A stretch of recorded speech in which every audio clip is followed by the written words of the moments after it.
Jesus freedom from the Lord China. Alliance Virtual Nation from Knoxville.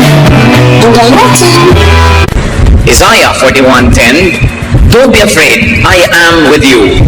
Don't tremble with fear, I am your God.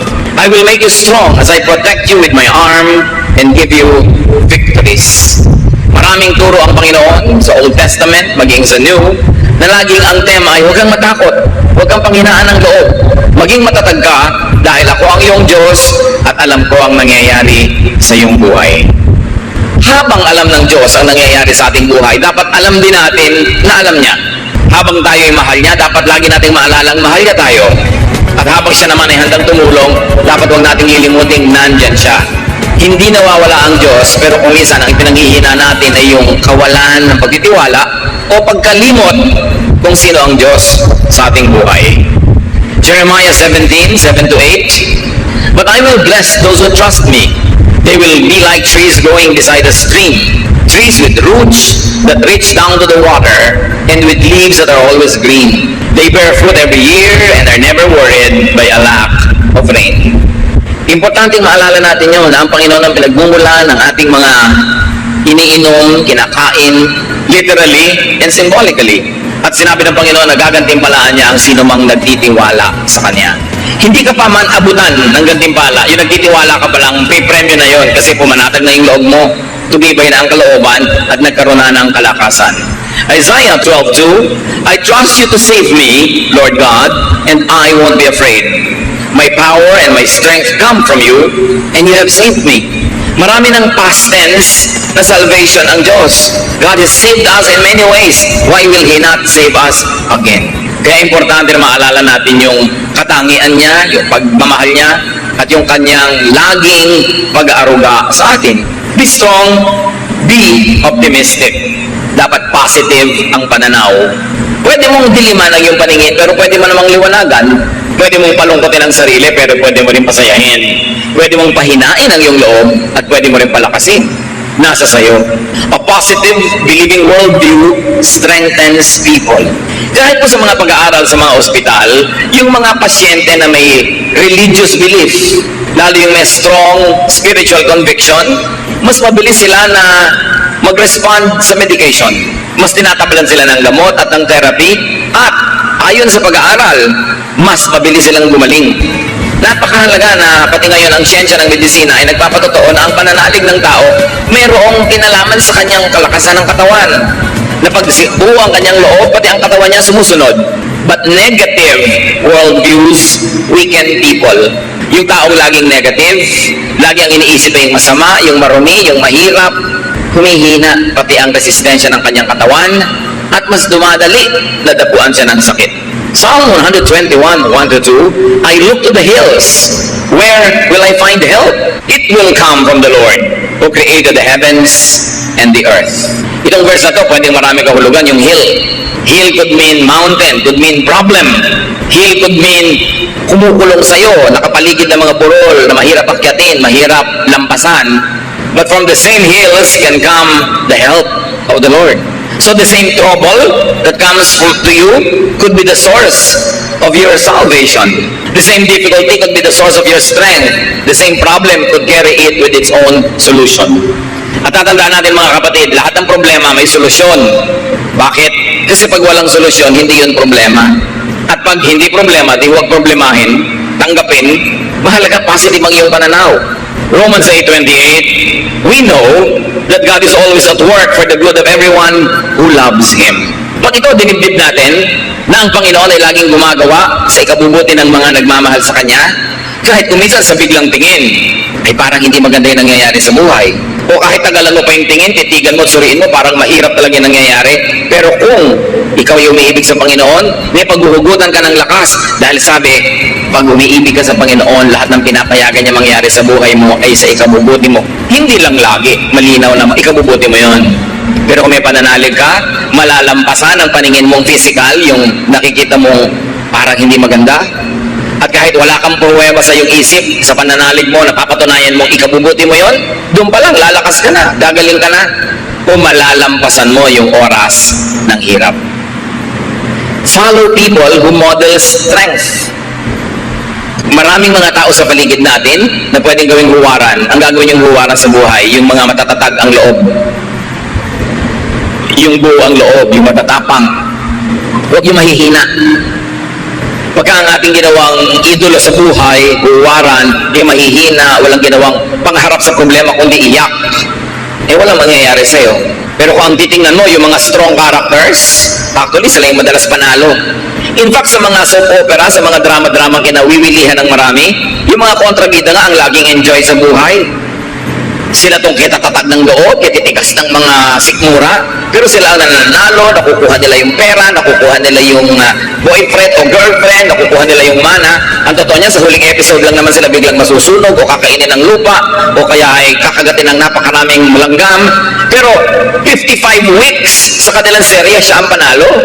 Tapos ang lagi nating iniidolo, yung iyak ng iyak, yung laging talo, yung laging api, yung laging kawawa. Kaya ganun tuloy nangyayari sa buhay ng mga manonood. Dapat ibayan ang loob. At huwag kayong tumanggap ng advice, ng example na hindi nakakabuti kahit mukhang kawawa siya. Hindi mabuti sa tao yung kawawa. Hindi mabuti yung nagpapakawawa. Huwag kang mang-api, pero huwag ka rin papi.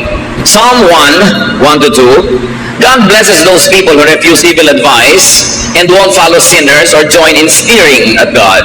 Instead, the law of the Lord makes them happy, and they think about it day and night.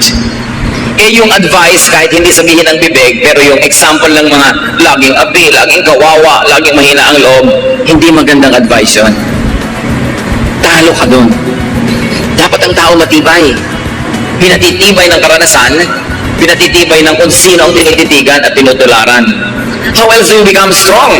Get and have supporters. Sabi nga nila, no man is an island. Hindi naman natin kayang pasanin lahat ng pasanin, lutasin ang lahat ng problema kung nag-iisa tayo. Totoo, kung maraming tao sa paligid mo, nadadamay ka sa problema nila. Pero nadadamay ka lang naman hanggang papayagan mo at hanggang kaya mo. Hindi ka naman kayang ubusin ng problema nila kung hindi ka papayag. Yung iba umiiwas makipagkaibigan, makipag-close friendships kasi ayaw nilang madamay sa mga utang, mga problema ng iba. Pero tandaan nyo, sa inyo naman problema, sa inyong pangangailangan, sa kahit paminsan-minsan lang pero dumadating na oras ng kahinaan, kagipitan, napakahalaga that you have a support system. Napakahalaga na may mga tao sa paligid natin na nagsusuporta sa atin. Pero siyempre, susuportahan ka lang naman kung supportive ka rin sa kanila. Kaya willing ka dapat to invest in human relationships. Yung human relationships, kuminsan abala yan Abalang makipagkwentuhan, abalang makaladgad at mayaya doon, pumunta sa mga event niya na hindi ka laging interesado. Pero isipin mo na rin na sa ikabubuti mo rin yon. Dahil darating ang panahon, kakailanganin mo ang iyong kapwa-tao. Ecclesiastes 4:9-12, you are better off to have a friend than to be all alone. Because then you will get more enjoyment out of what you earn. If you fall, your friend can help you up. But if you fall without having a friend nearby, you are really in trouble. If you sleep alone, you won't have anyone to keep you warm on a cold night. Someone might be able to beat up one of you, but not both of you. As the saying goes, a rope made from 3 strands of cord is hard to break. Malinaw naman ang mensahe nitong Ecclesiastes. Mas mainam daw na may kasama, may kaibigan, may karamay, may kapartner, meron kang kasama sa iyong buhay. Mas pakikinabangan mo daw ang mga pinaghirapan mo. Siyempre, kung kakain ka, mas masarap na kung may kasabay kaysa nag-iisa ka. Kahit pa nga ilibre mo siya, kasabay ka naman. Kaysa hindi ka nga nagastusan, wala ka inilibre, pero mag-isa ka lang kumakain.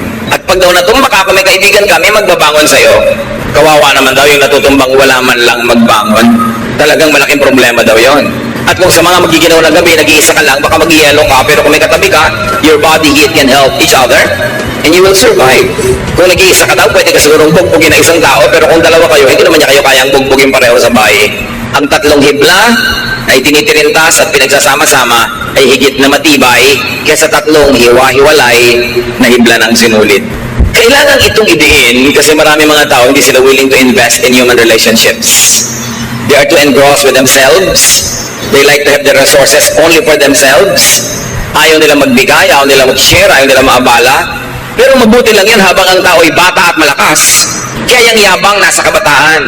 Kaya mo magyabang, kaya mo manikis ng kapwa, kaya mo mag-isa. Kasi malakas ka pa Pero dumarating ang panahon na humihina ang tao, tumatanda, na nakakatayo ka na lang nakakalakad dahil inaakay ka ng iba. Doon mo ngayon maiisip ang halaga ng mabuting pakikisama at pakikitungo sa kapwa. Dahil sino sa mga inapi mo, hindi mo ginawa ng mabuti ang magiging handa na tumulong sa iyo.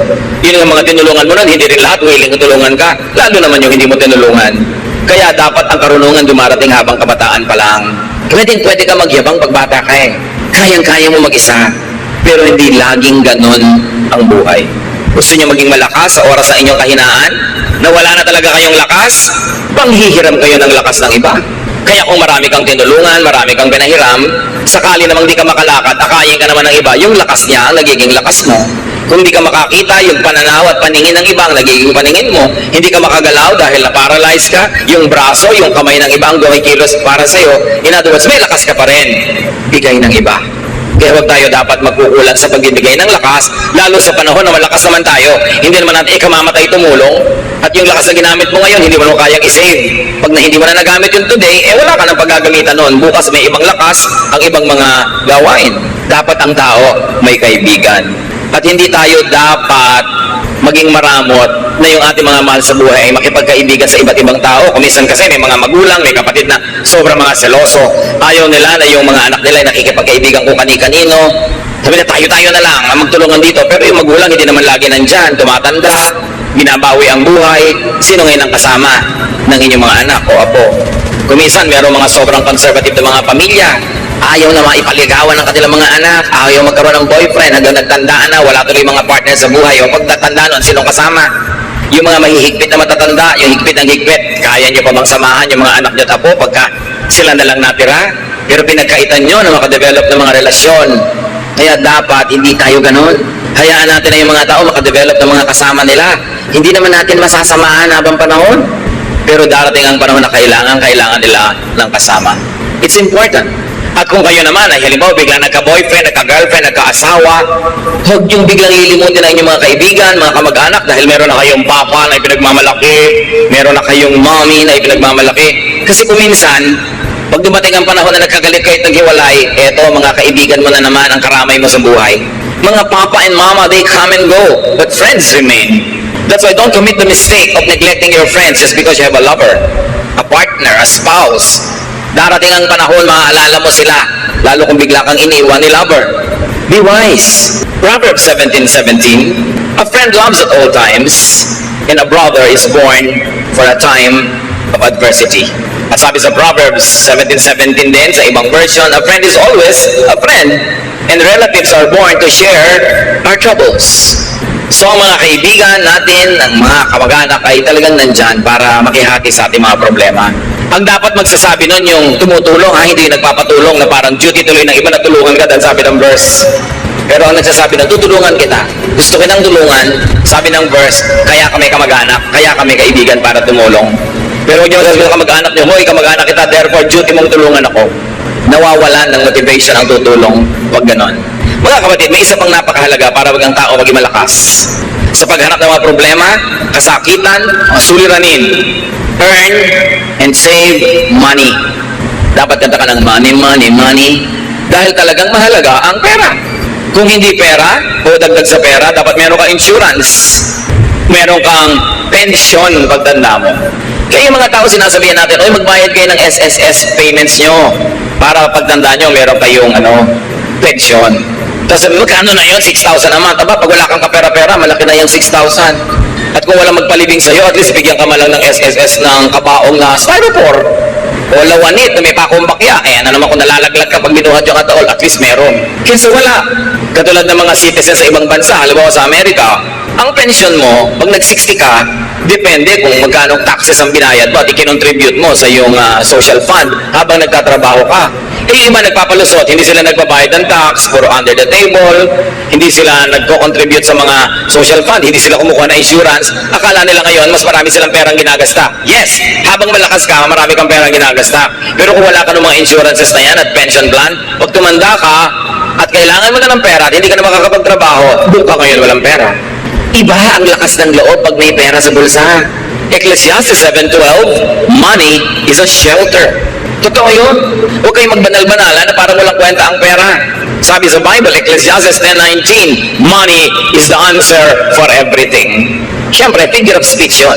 Pero ibig sabihin lang nun, money is a solution to many, many things in life. Kaya dapat ang tao, habang kaya, malakas, kumita, mag-save, mag-invest, get a pension plan, get an insurance with a reputable company, kasi kakailanganin mo yan. Hindi ka laging pwede magyabang na, kaya ko, hindi tayo sure. Iba na yung merong itinabi. Tulad ng babae sa Proverbs 31:25, dahil siya'y masipag, marunong mag-invest, marunong magtrabaho, sabi, she who has money is strong and graceful, as well as cheerful about the future.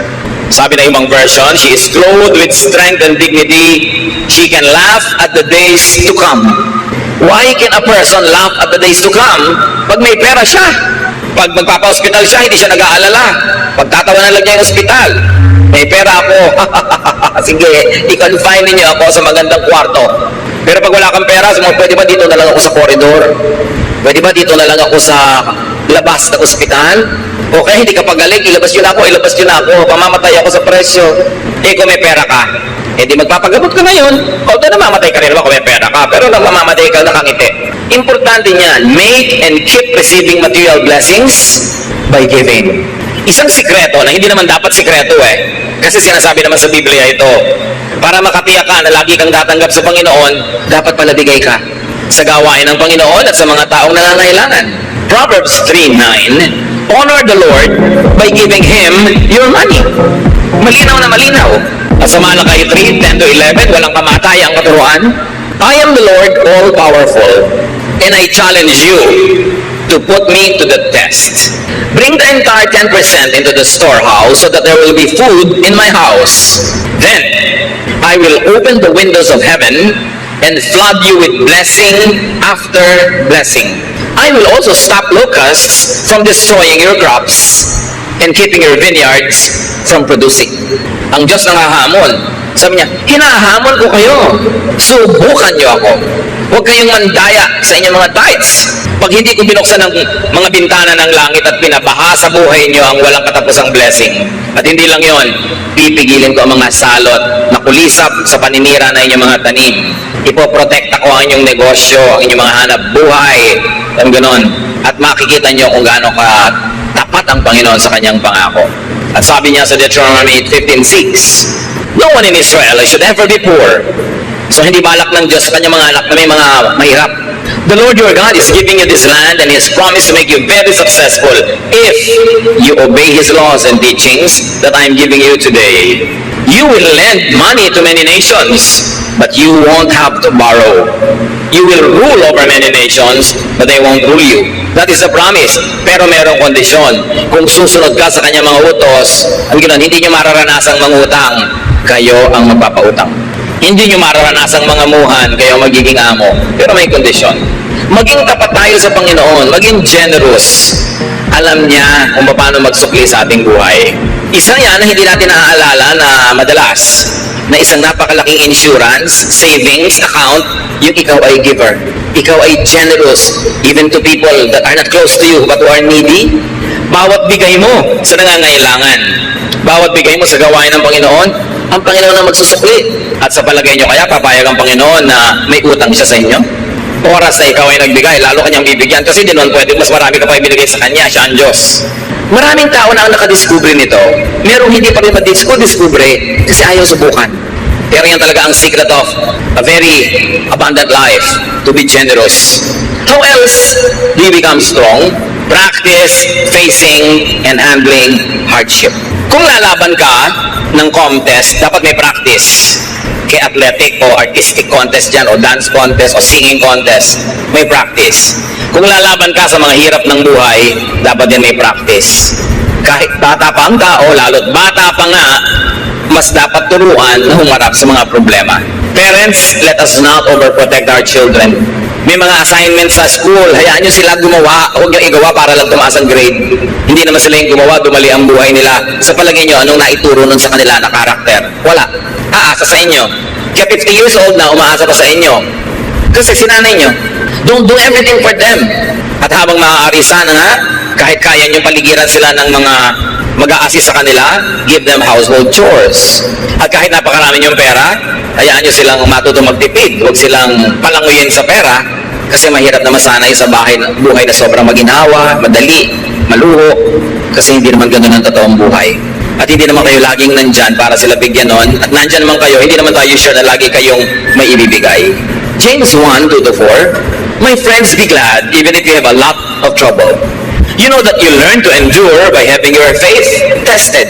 But you must learn to endure everything so that you will be completely mature and not lacking in anything. Pagtiisan daw ang dapat pagtiisan. Pagtyagaan ang dapat pagtyagaan para kayo lumago. Walang kulang sa inyong pagkatao. Sanay kayo na bumata ng hirap. And as we have said, it's better to practice early.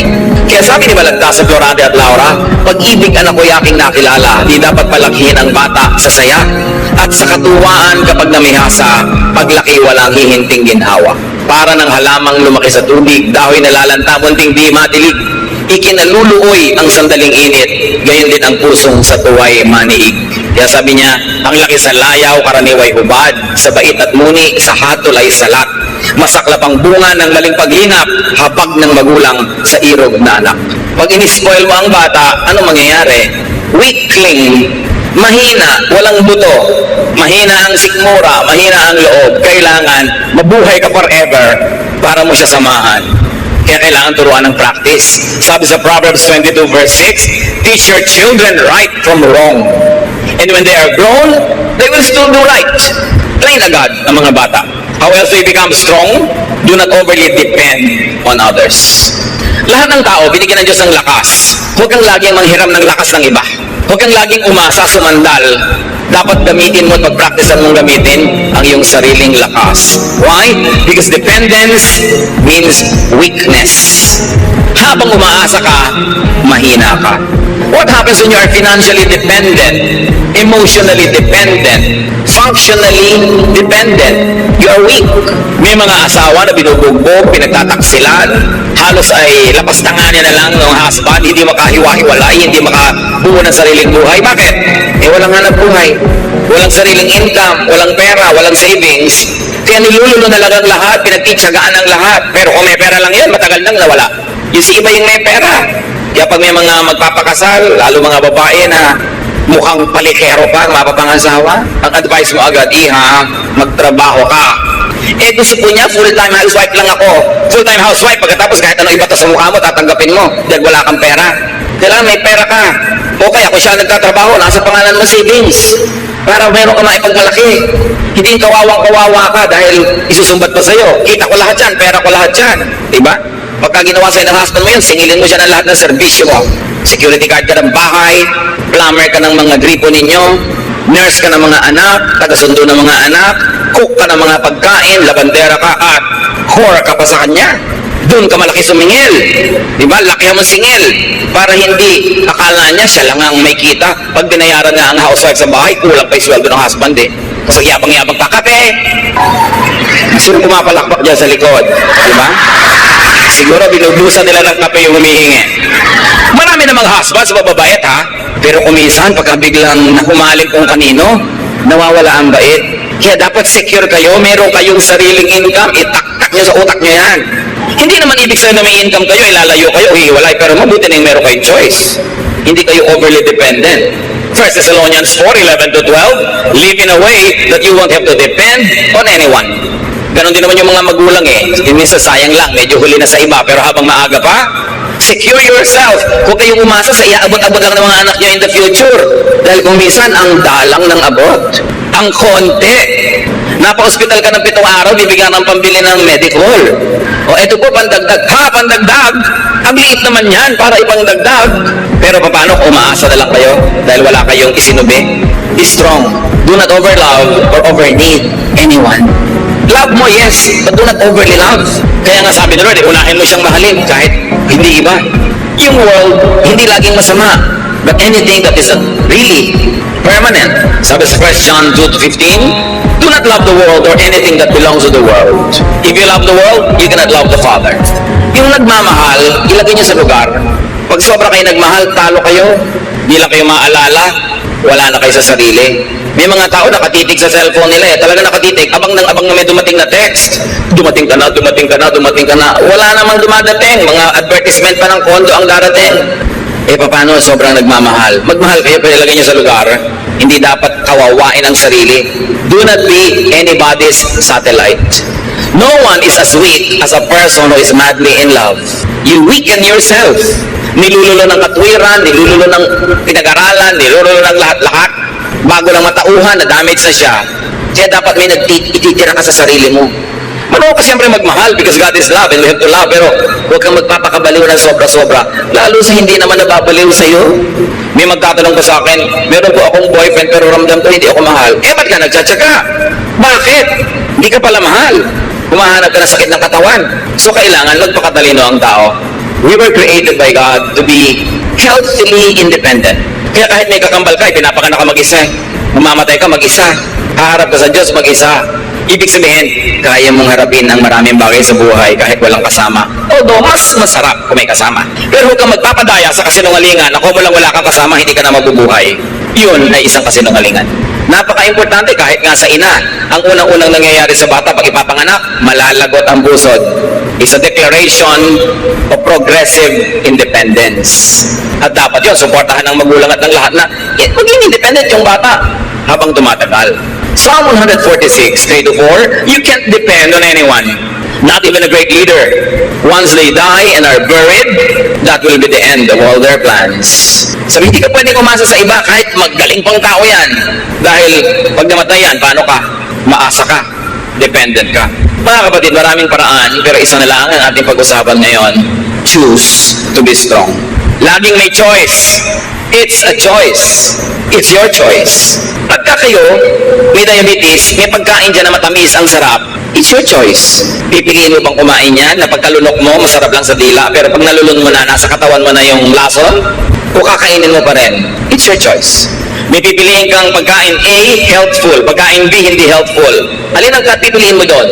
It's your choice. Ganun din. May problema ka. Pwede kang maging manghina, himatayin, manlumo. Pwede ka pa magpakabatay. May gumagawa pa nun. Pero ba't naman yun ang pipiliin mo? It's your choice. Choose to be strong. Iniwan ka ng asawa mo. So, gusto mong mamatay dahil lungkot na lungkot ka na, daya ka at saka dependent ka pa. So, no, I choose to be strong. I will not be a loser. Meron kang sakit, malalang sakit. Pwede ka maawa sa sarili, pwede ka magmukmok, but you can choose to be strong. I will choose to be strong.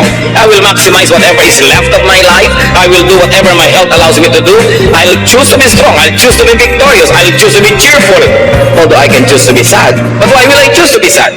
Meron kayong namimiss, ang lungkot-lungkot nyo, magkahiwalay kayo. You can choose to be alone in a room and be sad, and you can choose to go out and amuse yourself, do something to forget it. It's your choice. Pinipili natin kung magiging mahina tayo o malakas. 2 Corinthians 4, 8-9, we often suffer, but we are never crushed. Even when we don't know what to do, we never give up. In times of trouble, God is with us. And when we are knocked down, we get up again. Natumba ako, yes, pero hindi ako papayagan na tapakan ako ng lahat ng dumadaan. Tatayo ako uli. Nadaya ako, yes, pero may buhay pa ako, papawi pa ako. Hindi ako magmumukmok sa buhay. 2 Corinthians 4, 16-17, we never give up. Our bodies are gradually dying, but we ourselves are being made stronger each day. These little troubles that are getting us ready for an eternal glory that will make all our troubles seem like nothing. Ganoon, hindi tayo susubok. Yung mga problema na yan na ating kinakalaban, magiging trophies yan later. Bawat bato na ihahagi sa atin ay magiging monumento. Bawat sugat ay magiging tropeo if you choose to be victorious. Kaya sabi sa Deuteronomy 3:31-6, be brave and strong. And the Lord Jesus echoes that, have peace, do not be afraid. Pag nanghihina kayo mga kapatid, pinipili nyo lang yun. But sometimes hindi tayo aware. Hindi tayo aware, ipinapakain natin yung ating lakas sa mga negative forces. Joshua 1:9, I've commanded you to be strong and brave. Don't ever be afraid and discouraged. I am the Lord your God, and I will be there to help you wherever you go. God's people are strong and brave, not weak and afraid. Hindi ganon. Dapat ng tao lakasan ng loob. 1 Corinthians 16:13, keep alert, be firm in your faith, stay brave and strong. Wala kayong kaharap ngayon o haharaping problema na hindi na nakaharap ng mga tao noong unang panahon pa. Walang bago sa mundo.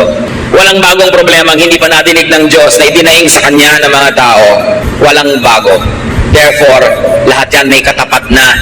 Lahat ng kahinaan ay may katapat na lakas. Ang lahat ng tanong ay may katapat na sagot. Usali man ay may katapat na langit, sabi nga ng matatanda.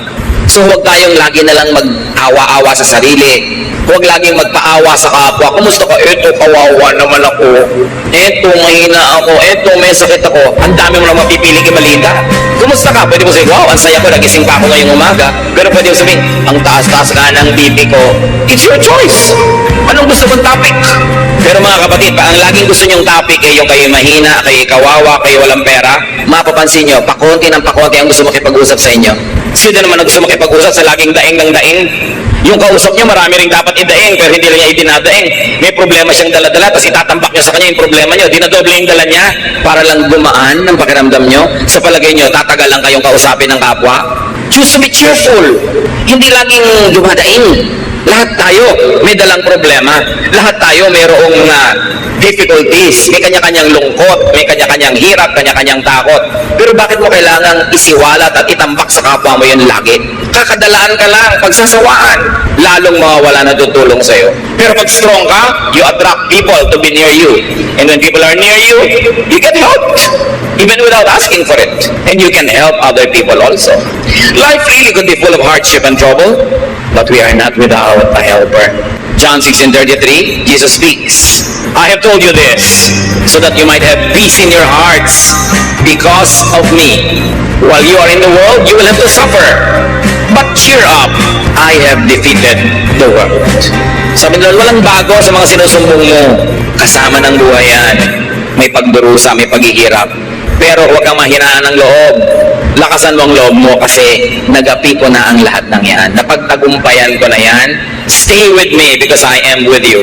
The Lord is victorious over suffering. Seek the Lord. Sa Kanya tayo lalapit. Take shelter in the Lord. Receive strength from the Lord, from others, and even from within yourself. At napakahalaga mga kapatid because we are cognizant that many people are suffering, strengthen others. Kahit kayo may dala, may hirap, mayroong mas malala ang kalagayan sa inyo, mag-minister pa rin tayo, maglingkod, strengthen them, and do not make people weak by solving all their problems for them, by making them over-dependent on you, because that, in the long run, will not be helpful. We are full of troubles, but we are not without help. God is our present, ever-present help in times of trouble. Don't you ever forget that. Panginoon, salamat dahil kayo. Panginoon, salamat dahil kayo ang aming pwedeng takbuhan, lapitan, at higit pa sa sapat ang pwede nyo ibigay na pagpapala sa amin. Lahat ng mga tao, Panginoon, ay may kanya-kanyang dala, problema, takot, pangangailangan. Ang ituro nyo sa amin, kayo ang solusyon sa mga ito. At meron din kami sa aming personal at practical na buhay na pwedeng gawin. Pag-aanin ng mga suliranin at palakasin namin mga sarili. Patuloy nyo kaming paalalahanan ng mga katotohanan ito nang huwag kaming madaya ng hirap para kami manghina, para kami, Panginoon, sumuko. Palakasin nyo ang inyong mga anak sa inyong ikaluluwalhati at sa kabubuti ng aming buhay. Pagbulay-bulayan natin mga kapatid ang kahulugan ng mga ito sa ating buhay.